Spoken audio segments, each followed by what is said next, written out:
प्रभु यीशु के सामर्थ्यवान नाम पर और एक बार आप सभी लोगों को बड़े प्यार से फादर अभिवादन करते हैं। बाइबल तीर्थ यात्रा के 153वां दिन की व्याख्या में स्वागत करते हैं। हालेलुया। वचन आज हम पढ़े हैं राजाओं का पहला ग्रंथ 14-15 अध्याय, स्तोत्र संगीत 111, कुरिन्थियों के दूसरा पत्र अध्याय 4। पवित्र वचनों को, इन अध्यायों को पढ़ने के बाद ही व्याख्या सुनना। हालेलुया। राजाओं के पहले ग्रंथ के 14वां अध्याय के 4था वचन। यरोबाम की पत्नी ने वही किया, वो चलकर शिलो में अहिया के घर पहुंची। अहिया नबी है, यरोबाम राजा है इज़राइल का। उनकी पत्नी इसलिए आ रही है क्योंकि बच्चा, उसका नाम अबिया, बीमार पड़ गया था, इसलिए नबी के पास आई। दूसरी स्त्री होने का स्वांग रच कर आई, किंतु उस नबी के बारे में लिखा है, अहिया नहीं देख सकता था क्योंकि बुढ़ापे के कारण उसकी आंखों की ज्योति धुंधली पड़ गई थी। किंतु जब वह स्त्री द्वार पर पहुंची, वचन 6, अंदर से नबी अहिया ने कहा, यरोबाम की पत्नी अंदर आ जाओ, तुम दूसरी स्त्री होने का स्वांग क्यों रचती हो? मुझे तुमको बुरा समाचार सुनाना है। हालेलुया। आंखें होते हुए भी जो लोग देख नहीं सकता, ऐसी बातें, आंखों की ज्योति न होने पर भी प्रभु ने इस भक्त को दिखाया। प्रभु को धन्यवाद। आध्यात्मिक अंतर्दृष्टि कहता है, आंखों देख की बातों पर अब नहीं चलते। प्रभु को धन्यवाद। बेटे के बारे में केवल पता लगाने की, लेकिन प्रभु उनको क्या बता रहे? उसका पति यरोबाम जो इज़राइल का राजा है, उसके जीवन और उसके करने के एक मूल्यांकन प्रभु करते हुए और उनके ऊपर दंडाज्ञा निर्णय प्रभु सुना रहे। पूरे परिवार विपत्ति की समाचार अब नबी के द्वारा सुनाया गया। साथ में बच्चे के मृत्यु के बारे में भी बहुत दुखद समाचार है, किंतु प्रभु कुछ संदेश देना चाहते हैं। पहली बात, राजा होने के बावजूद यरोबाम प्रभु के द्वारा चुने जाने के बावजूद, राजा के केवल सेवक मात्र था, उसको प्रभु ने राजा बनाया था। उसके बावजूद उसने प्रभु के साथ जो किया, धर्म के साथ मनमानी किया, धर्म के साथ उसने खिलवाड़ किया। क्यों? अपने राजनीतिक उद्देश्य को मन में रखते हुए इस तरह प्रभु को तुच्छ समझा। धार्मिकता को उन्होंने यूं ही फेंक दिया और अपने अधिकार को जारी रखने हेतु उसने जो योजना बनाया, वो उनके लिए, उनके परिवार के लिए बर्बादी का कारण बन गया। प्रभु को अलग रखकर जो भी कार्य, जो भी व्यक्ति, चाहे बड़े राजा क्यों न हो, करे, विपत्ति की ओर ले चलते हैं। इसलिए तो यीशु ने हमको समझाया, जो मेरे साथ नहीं बटोरता वो बिखेरता है। ये बात यहां पर यरोबाम के साथ ऐसा ही हुआ। और दूसरी बात, पहली आज्ञा का उल्लंघन जो भी करता है, यानी प्रभु ने जो सबसे पहली आज्ञा के रूप में उनको समझाया, उनको दिया, मेरे सिवा और कोई ईश्वर नहीं हो, इस आज्ञा के खिलाफ जो जाता है वो अपने पूरे परिवार को बर्बाद कर डालता है। ये हम इसके जीवन से हम लोग सीख रहे हैं। तीसरी बात, इस अध्याय 14 के वचन 14 पर नबी के मुंह से ये शब्द हम सुनते हैं, प्रभु इज़राइल पर एक ऐसा राजा नियुक्त करेगा जो आज ही यरोबाम के घराने को नष्ट कर देगा। वो राजा 15वां अध्याय पे हम पढ़ते हैं, ये बाशा नामक राजा के बारे में।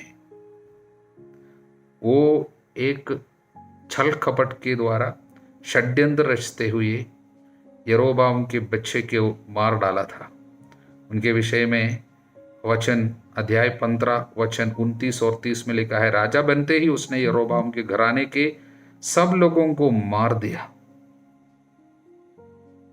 वो कैसे राजा बना? वचन 27 में लिखा है, इस्साकार वंशी अहिया के पुत्र बाशा ने उसके विरुद्ध षड्यंत्र किया। फिलिस्तियों के नगर गिब्तोन में उस समय मार गिराया जब नादाब और सभी इस्राएली गिब्तोन को घेरे हुए थे। फिलिस्तियों के विरुद्ध युद्ध के लिए जब गया था नादाब, जो यरोबाम का बेटा है, और उस समय उनको उसने छल से मारा था, साथ में रहते हुए मारा। उसका नाम है बाशा। और उसने क्या किया? उसने राजा बनते ही यरोबाम के घराने के सब लोगों को मार गिराया। उसके घर में एक भी प्राणी जीवित नहीं छोड़ा। यरोबाम के घर में इतना खतरनाक कार्य किया। वचन 30, ये यरोबाम द्वारा किए गए उन पापों के कारण हुआ जिन्हें करने के लिए उसने इस्राएलियों को फुसलाया था, और इसलिए भी कि उसने प्रभु इस्राएल के ईश्वर का क्रोध भड़काया। ऐसे एक व्यक्ति को, एक क्रूर व्यक्ति, उसका नाम बाशा था, उसको भी प्रभु अपने न्याय के कार्य में इस्तेमाल किया। यही बात, बुरे लोगों को भी प्रभु इस्तेमाल करेगा। हालेलुया। उसके ऊपर भी प्रभु का अधिकार रहा। और संदेश आगे, मूर्ति पूजा के द्वारा जो भी क्या है बेनिफिट, यानी उसने अपने परिवार के लिए, अपने देश के लिए या अपने लिए सोचा था मुझे कोई फायदा होगी मूर्ति पूजा लोगों से कराकर, इसलिए उसने हम लोग सोने का बछड़ा 2 बनाकर प्रतिष्ठित किया था, और उसके द्वारा जो फायदा अपने लिए होने के लिए उसने सोचा था वो सब तात्कालिक मात्र है। मूर्ति पूजा के द्वारा आपको जो फायदा होगी तात्कालिक है, लेकिन जो तात्कालिक जो फायदा आपको होगी वो आपके परिवार को, आपके जीवन को, आपके प्रियजनों के जीवन को मृत्यु के पाश में बांध जरूर देगा। ये बात वचन हमको समझाते। मूर्ति पूजा से जुड़ी हुई फायदा जो इकट्ठा करेगा वो आपको बर्बाद जरूर करेगा। हालेलुया। और अंतिम संदेश, आप प्रभु से कुछ भी छिपा नहीं सकता है। आपका पाप जो भी है आपका पीछा करेगा, परिवार का पीछा करेगा। आप प्रभु से कुछ भी छिपा नहीं सकता है। प्रभु के सामने सब कुछ अनावरण सा है, सब कुछ प्रकाश में आएगा। जो भी अंधकार में आप फुसफुसाए, अंधकार में की, अंधकार के कर्म सब प्रकाश में लाया जाएगा। इसलिए ये संदेश प्रभु इसके जीवन के द्वारा हमको देना चाहते हैं। प्रभु को हल्का नहीं लेने का, अपने जीवन में प्रभु के किए हुए महान कार्यों को हमको भूलना कभी नहीं है। प्रभु को आगे आगे रखना, जिससे आध्यात्मिकता में हम दूसरों के लिए अनुग्रह का कारण बने। प्रभु को हटाते हुए जो दूसरों के लिए कोई कार्य करना भी चाहे, वो आप दूसरों को और अपने जीवन को, अपने परिवार को विपत्ति के पाश में आप बांध देते हैं। इसलिए हमें सावधान रहनी है। हालेलुया। इज़राइल के राजा को देखने के बाद अब हम यूदा के 3 राजाओं के बारे में पढ़ते हैं। ये पैटर्न चलता रहेगा, इज़राइल के राजा, यूदा के राजा, फिर इज़राइल के राजा। उसके बाद हम इज़राइल के 6 राजाओं के बारे में देखने जा रहे हैं। तो यहाँ पर यूदा के 3 राजाओं में सबसे पहले रहबाम, जो कि राजा सुलेमान का बेटा है। उसके विषय में लिखा है, उसकी माँ का नाम नामा था, वो अम्मोनी जाति की थी। उससे शुरू होती है। आगे 22वां वचन से उनके विषय में लिखा है, यूदा वंशियों ने वही काम किया जो प्रभु की दृष्टि में बुरा है। उन्होंने अपने पाप कर्मों से प्रभु का क्रोध अपने पूर्वजों से भी अधिक भड़काया। इसलिए रहोबाम के समय में क्या हुआ, वचन में लिखा है, टीलों पर पूजा स्थान, प्रत्येक ऊंची पहाड़ी पर एवं प्रत्येक घने पेड़ के नीचे पूजा स्तंभ, अशेरा देवी की खूंटें प्रतिष्ठित की। ऐसे लोग भी देश में थे जो पूजा की आड़ में पुरुष गमन भी करते थे। इसलिए होमोसेक्सुअलिटी, समलैंगिकता, ये सारी बातें बढ़ती थी। इसलिए क्या हुआ, वचन में लिखा है, राजा रहोम के 5वें वर्ष मिस्र के राजा शीशक ने यरूशलेम पर आक्रमण किया। प्रभु के मंदिर और राजभवन के सारे खजाने लूट लिए। मंदिर के अंदर जितने सुंदर सामग्रियां, सोने की चीजें, सब कुछ लूट लिया गया। और आगे लिखा है, उसने सब कुछ छीन लिया, सोने की उन ढालों को भी जिन्हें सुलेमान ने बनवाया था। 500 ढाल सोने के, शुद्ध सोने से बनवा कर रखा था राजा सुलेमान।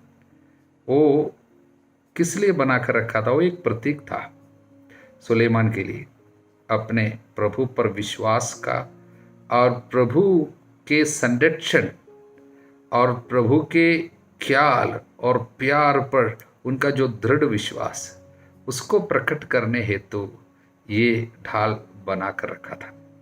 क्योंकि वो ढाल विश्वास का प्रतीक ये, क्योंकि ये ढाल के लिए इब्रानी में जो शब्द इस्तेमाल किया, वही शब्द उत्पत्ति ग्रंथ के अध्याय 15 वचन 1 पे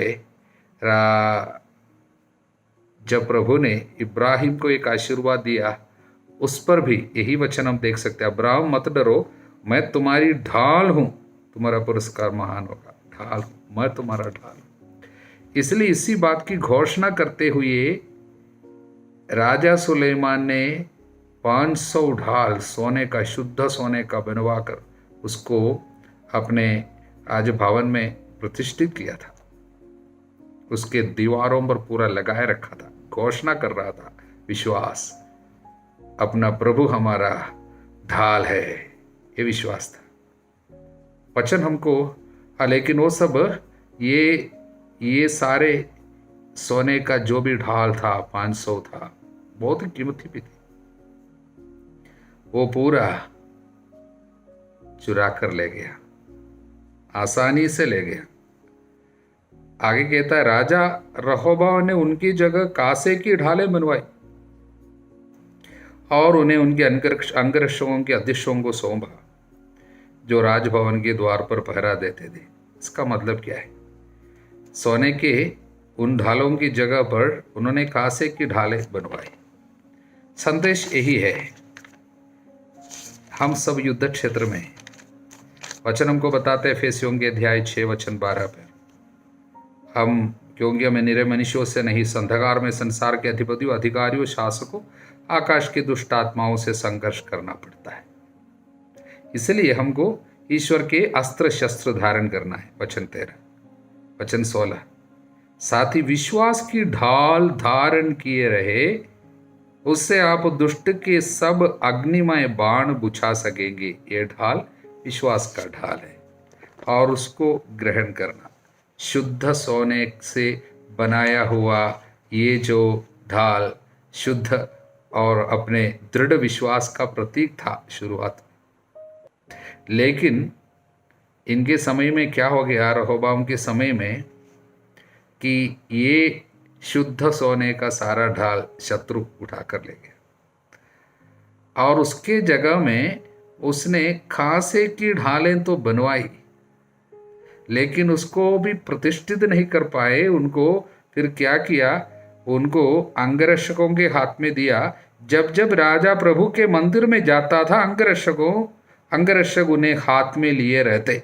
उसके बाद वे उन्हें रक्षकों के कमरे में ले जाकर रखते थे, अपने जहां पर सेवक लोग रहते उनके कमरे में ले जाकर रखता। इसका मतलब शुद्ध विश्वास, दृढ़ विश्वास, प्रभु के संरक्षण पर भरोसा, वो सब पहले जितना दृढ़ था वो सब चला गया, शत्रु उठाकर ले गया।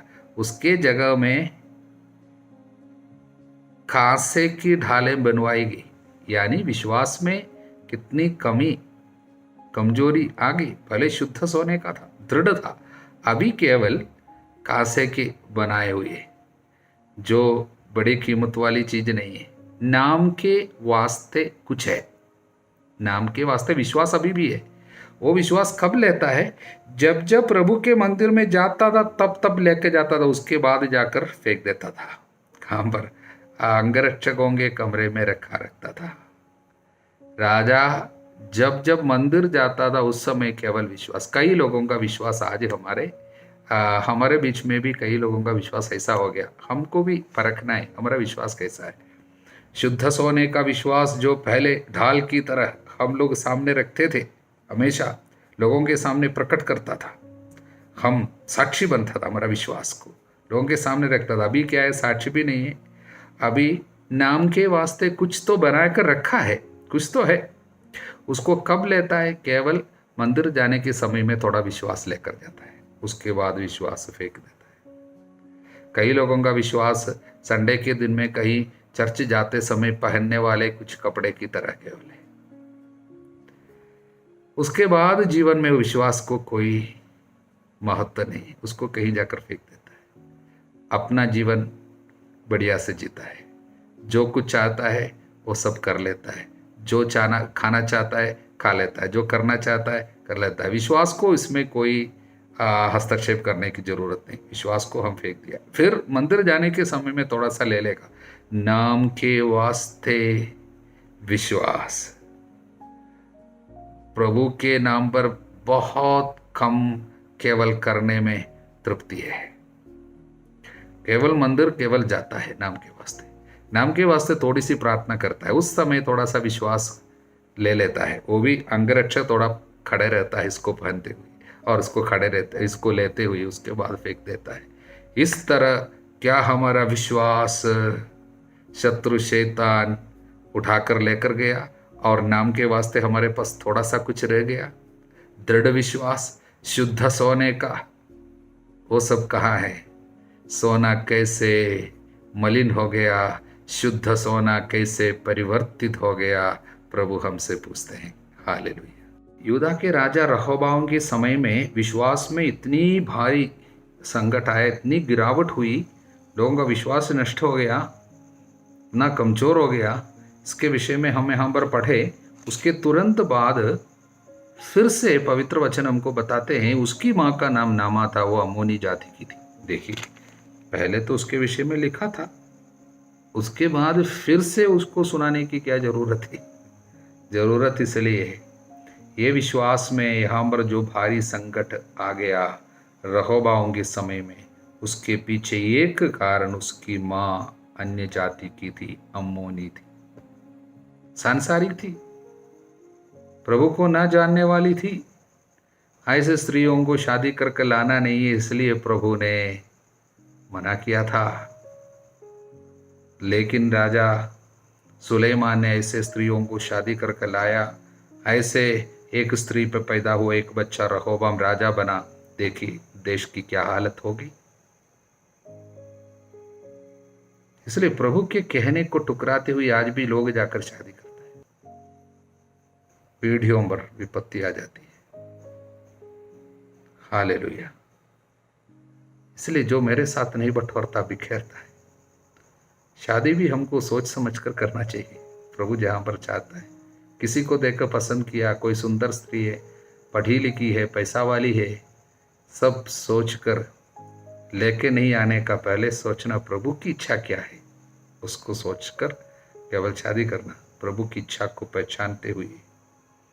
हालेलुया। 15वां अध्याय वचन 1। नबाट के पुत्र राजा यरोबाम के शासन के 18वां वर्ष अबियाम यूदा का राजा बना। अबियाम के बारे में अभी बताया, दूसरा राजा है। लेकिन कोई हमको पूछ रहा था ये क्या है कि राजा यरोबाम के शासन के 18वां वर्ष अबियाम यूदा के राजा बना, तो 2 राजा हो गए क्या? नहीं, ये यरोबाम कहाँ का राजा है? इज़राइल का राजा। ये ये अबियम कहांगा यूदा का राजा, इसलिए इज़राइल का राजा, यूदा का राजा, दोनों को सब जोड़ते जोड़ते सब वचन आगे बढ़ते जा रहे हैं। कारण पहले सब एक थे, एक ही इज़राइल। कल हम उसके विषय में आपको बताया, अखंड इज़राइल था, लेकिन वो साम्राज्य कैसे बढ़ गया था। अब दो भाग में बढ़ गया, दो देश हो गया। इसलिए यरोबाम इज़राइल का राजा था। अब उनके 18वां वर्ष में, उनके शासन के 18वां वर्ष में यूदा में को नया राजा आया, उसका नाम है अबियाम। अबियाम भी इस तरह बहुत गंदा कार्य किया। उनके समय में भी इज़राइल बड़े बड़े पापों में, नहीं, यूदा बड़े पापों में डूब गए। उसके विषय में पढ़ते हैं। आगे जाके और एक राजा के बारे में लिखा है वचन 9 में, इज़राइल का राजा यरोबाम के शासन के 20वां वर्ष, हाँ, इज़राइल का राजा, ठीक है। तो वहाँ यरोबाम है, उनके 20वां वर्ष। तो पहले 18वां वर्ष में यहाँ पर अबियाम राजा बना था, इसलिए 2, 2.5, 3 साल के अंदर वो मर गया। उसके बाद वहाँ पर कौन राजा बना, उसका नाम है आसा। आसा यूदा का राजा बना। आसा बहुत अच्छी शुरुआत की। आसा के बारे में हम लोग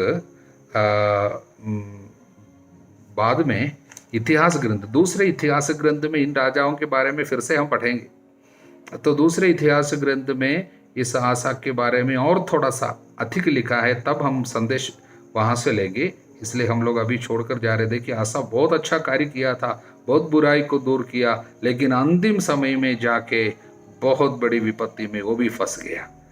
यहाँ जाकर एक शत्रु, देखिए, जब आसा और इज़राइल का राजा बाशा में युद्ध होता रहा, वचन 16 में लिखा है। इसलिए बादशाह एक बार युद्ध के लिए आया। उसने प्रभु पर भरोसा रखने के बजाय आसा ने क्या किया, आसा ने आराम के राजा, सीरिया के राजा बेन-हदद को सहारा लिया और उनके पास उसने मंदिर के, प्रभु के मंदिर से जितना संपत्ति बची हुई थी वो सब लूट लिया। प्रभु के मंदिर की संपत्ति लेकर एक राजा के पास, आराम के राजा के पास भेज दिया, मेरी मदद करो बोलते हुए। प्रभु पर शरण लिए बगैर, प्रभु की कृपा मांगने के बजाय, प्रभु की मदद मांगने के बजाय अंत में जाके उसने दूसरे राजा पे भरोसा रखते हुए एक पाप किया और इस तरह उनकी मृत्यु हुई। अंत में उनके पाँव पे एक बीमारी अच्छी भी नहीं हुई और दर्द सहते हुए मरा। उसके विषय में अंत में हम लोगों को और कुछ संदेश मिलने को है, वो हम लोग इतिहास ग्रंथ में पाएंगे। इसलिए राजाओं को, इन 3 राजाओं को हमें यहाँ पर देख लिया। आगे हम लोग इज़राइल के राजाओं, इज़राइल के 6 राजा के बारे में हम लोग आगे पढ़ने जा रहे हैं। उसको हम लोग बाद में देखेंगे, कल देखेंगे। हालेलुया। तो इन तीनों राजाओं के द्वारा प्रभु जो संदेश हमको देना चाहते हैं, यूदा में बहुत ही विश्वास में कमी आई, लेकिन आसा के द्वारा थोड़ी सी उन्नति हुई। अंत में वो फिर से विपत्ति की ओर। इसी तरह बराबर विश्वास में गिरावट होती जा रही है, गिरावट होती जा रही है। प्रभु के चुने हुए लोगों में अच्छे नेता न आने के कारण, अच्छे राजा न आने के कारण देखिए कितनी विपत्ति आ रही है। अब हमको फिर से समझ में आ रहे हैं। संत पौलुस के द्वारा तिमोथी को जब संत पौलुस ने लिखा, उसमें लिखा, मैं सबसे पहले अनुरोध करता हूँ राजाओं, नेताओं, अधिकारियों के लिए मध्यस्थ प्रार्थना करना। हालेलुया। अब हम स्तोत्र संख्या 111 पर मनन करेंगे। ईश्वर के महान कार्यों का विवरण इस स्तोत्र में लिखा गया है।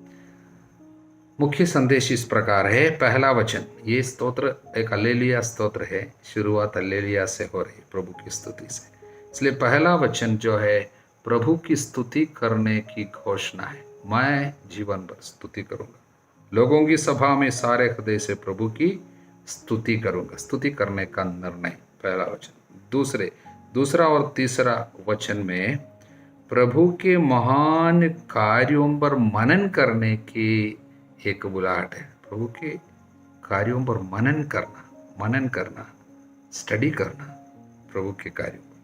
और 4, 5, 6 वचन जो है, प्रभु के कार्यों को स्मरण करने का। पहला मनन करना, अध्ययन करना, स्टडी करना। स्मरण करना, याद रखना।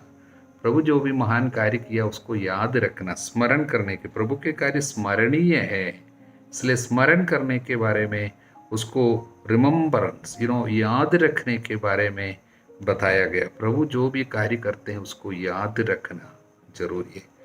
अगले 7, 8, 9 वचन जो है प्रभु के कार्य की विशेषता, प्रभु के कार्य कैसा है, उसकी विशेषता कैसा है।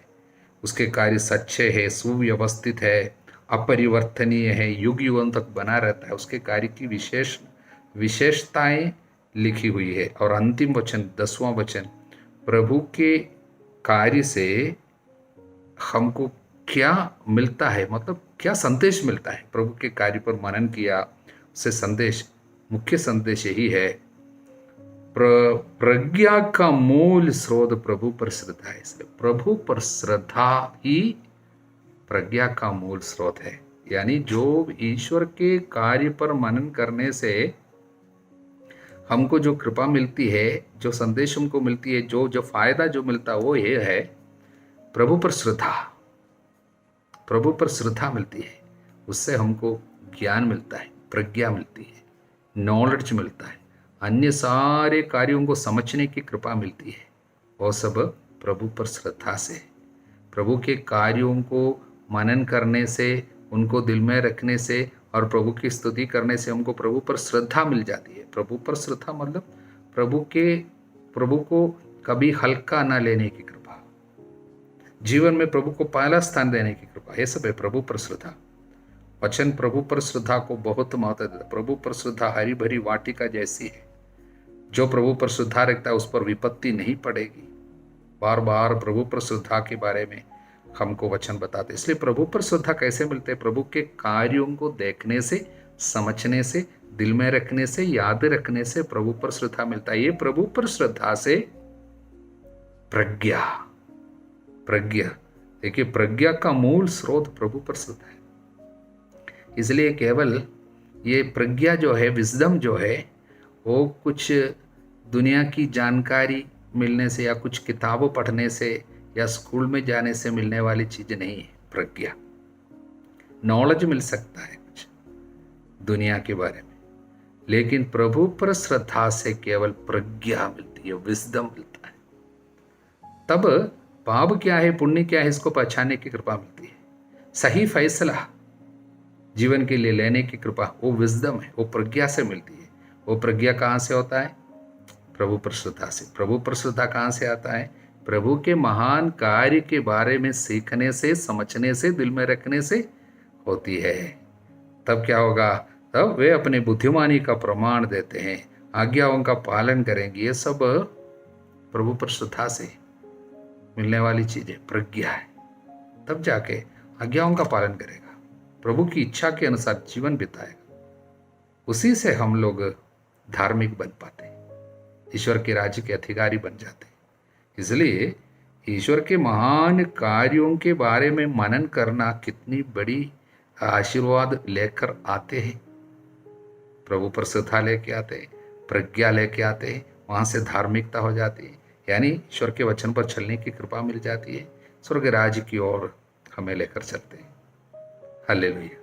कुरिन्थियों के नाम संत पौलुस के दूसरे पत्र के अध्याय 4 को समझने के लिए और एक बार मन में लाना है, किस लिए ये पत्र लिखा गया था।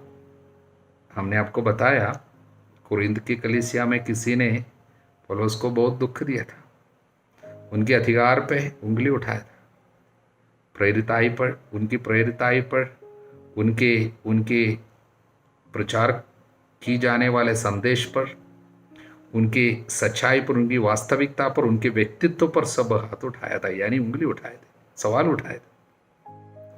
इसलिए इस अध्याय में भी और आने वाले अध्यायों में भी सब हम देखते हैं वो डिफेंस कर रहा है, यानी अपनी प्रेरिताई की वो समर्थन दे रहा है, यानी वो प्रकट करना चाहता है कि हम जो बोल रहे हैं वो सच्चा है।